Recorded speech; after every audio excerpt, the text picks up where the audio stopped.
dambudziko randiri kuita newe dambudziko rimwe chete. Ukaziva kuti Soweiro richivhurwa iro, chero vana madzibashimi vanoziva kuti ndakati hozana ichimba ndikaita area kakaka inini. Saka zvine basa riko. Zvine basa. Chaunonga uchikanda zviroto zvako uchishamanga usati wamborira kana nengoni. Unonga uchikozhamura bhanza rese uchirivhara. Ati inini yangu ngirozawi pese pese ndi Joshua. Hondo pakanga pasvike hondo. Hondo ipi? Pakuto area wakuya. Aiwa. Joshua ana Joshua ingirozi dzekunguo tsvuku kunguo chena akuna Joshua katanga. Joshua na Kirebina Moses. Ewa zviri kudini kwani we? Tiripo here. Sorry wena. Ngenyasha. Torapo kanyama kari mpoto umo kangazovhunda. Eri yake se kakundishatira mafuta achambonditi ba BP. Zviro zvacho.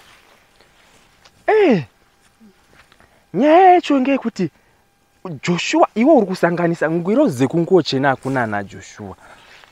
Pakangoimbwa mavhesi ehondo chete. Joshua wenyu baba wadena hondo ndinorwana niko mune inonyika. Sawira. Ngirozi yako yenge kutosvika. Iri padhuze ngatinyarire mavhesi aya. Sawira. Kutsikirirwa basi kwatinoita asi mweya wako uripo. Saka tahamba ipohera. Honde maswera seiko. Sorry vanhu. Ngenyasha. Vise karedio kari pachaja ako. Phone yoda kupinda 300 US. Mukundo wangu udotumirika mari. Kaita muonani we. Alright wena. Hino akapedze moto ndino makamboibata ere yusa. Ngekupanhure phone ga inobude paiko. Honde. Kandi ma $3 pazuva inoenda svika. Handiri apeno. Ndauda kutorumba. Hatichamiriba. Tosangane kuchini. Aiwa ngatiende matimani. Shu, ndakatozvitaura kuti papa tiri kutsikirirwa ngirozi dzedu.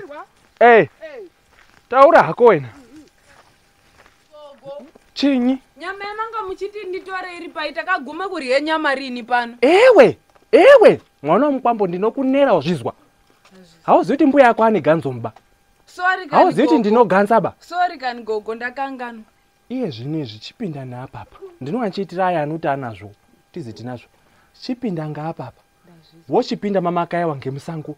Usapfura ngepamaisauti. Enda kwamairi Deltas ndipewo kota yasipo nekapu yesauti. Mafuta eresha ndinoise katurusha. Zvinonaka zvakadaro. Unotiza atina chiro. Ubenzi wacho.